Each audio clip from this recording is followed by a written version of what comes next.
So there's a lot made in the George Zimmerman case about Trayvon Martin wearing a hoodie, and you've probably seen now all the people who've called him a thug for wearing a hoodie, and Geraldo has mentioned it over and over on Fox News.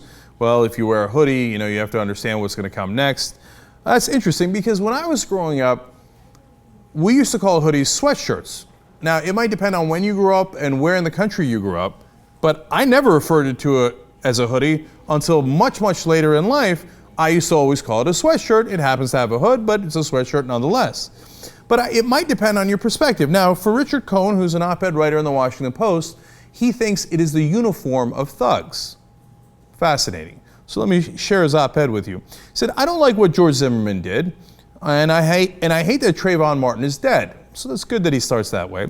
But I also can understand why Zimmerman was suspicious and why he thought Martin was wearing a uniform we all recognize.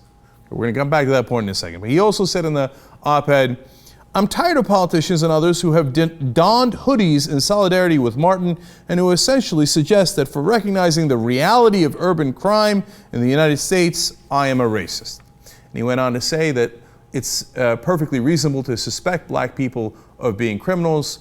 He says they are disproportionately criminals. It doesn't mean that it's their fault. He, gave a little bit more nuanced answers: slavery, Jim Crow, et cetera, et cetera. And these are the reasons why we got into this, what he calls a cultural problem.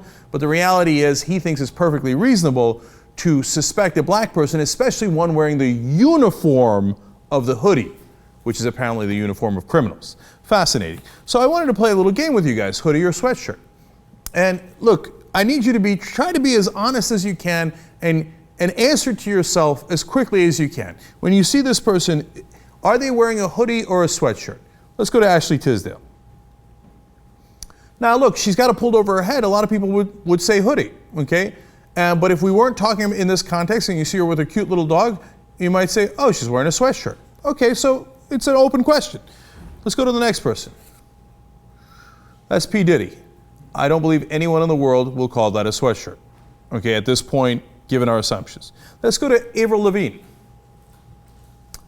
Now that's a hoodie, okay? It's got a hoodie in the back. My guess is most people, I don't know, I did. I mean, and you all answer for yourself, right? Nobody's gonna come and check your answers. Just be honest with yourself, that's all. I would have called that a sweatshirt, okay? I'm keeping it real with you. That would have been my gut answer, okay? Remember, this is supposed to be the uniform of criminal thugs. And if you called it a hoodie, well, okay, is it the uniform of criminals and thugs? Does she look like one? And if you think she doesn't look like one, why do you think that? All right, let's go to the next one. Well, that's Jay-Z. I don't know, he doesn't have it pulled over his head. I probably would have said sweatshirt, and we know him. He's a celebrity, right? But again, it's fascinating as to what your assumptions are. And again, as he's sitting there, it looks like courtside at a fancy basketball game. Is that the uniform of a criminal? I don't know. How about this uniform? Next one. That right there is indisputably a sweatshirt, also indisputably a hoodie, worn by the well-known thug Kim Kardashian. If she's walking in the neighborhood in Sanford, Florida, well, Zimmerman might follow her. But do you believe he comes in with his gun ready to use it, chases her down thinking she's a thug and wearing the uniform of criminals? Are you beginning to see how we might make some assumptions based on not necessarily the outfit, but who's wearing the outfit? Let's go further. That's Jamie Foxx. But if you saw him really quickly and you didn't recognize Jamie Foxx, my guess is the Richard Cohens of the world would say, hoodie, hoodie. Yeah, that's the outfit, all right. That's a thug right there. A little different than Kim Kardashian. Same outfit. My guess is perceptions are a little different. Next. Wait a minute. That is Geraldo Rivera wearing the outfit of thugs and criminals. I'm surprised he didn't get himself shot there. That is an indisputable hoodie. In fact, go to the next picture. I believe that's Geraldo Rivera wearing the hoodie, the actual hood itself. Now, to be fair, it's raining. But remember what they said about Trayvon. It was suspicious that he had a hoodie on and that he was out while it was raining. I'll give you one more from Geraldo, and you might recognize the guy next to him, also wearing sweatshirt or hoodie. Sweatshirt or hoodie.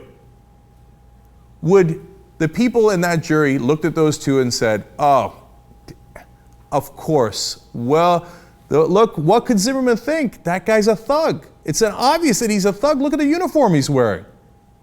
My guess is a lot of them would have said, especially about Bill O'Reilly, oh, no, that's just a good guy wearing a sweatshirt, walking to his house, probably going to watch the basketball game, or in that case, the baseball game. All right, two more. Now, there is a young kid named Justin Bieber, indisputably wearing a hoodie with a hood on. Do you really believe George Zimmerman would have hunted him down? And that if he had gotten shot by Zimmerman, black guy, it doesn't really matter, that the cops would have come in and said, well, obviously the kid's wearing a hoodie. Must have been a criminal. Zimmerman, you're free to go. And wouldn't have arrested him for 44 days. Do you really believe that? One more hoodie or sweatshirt.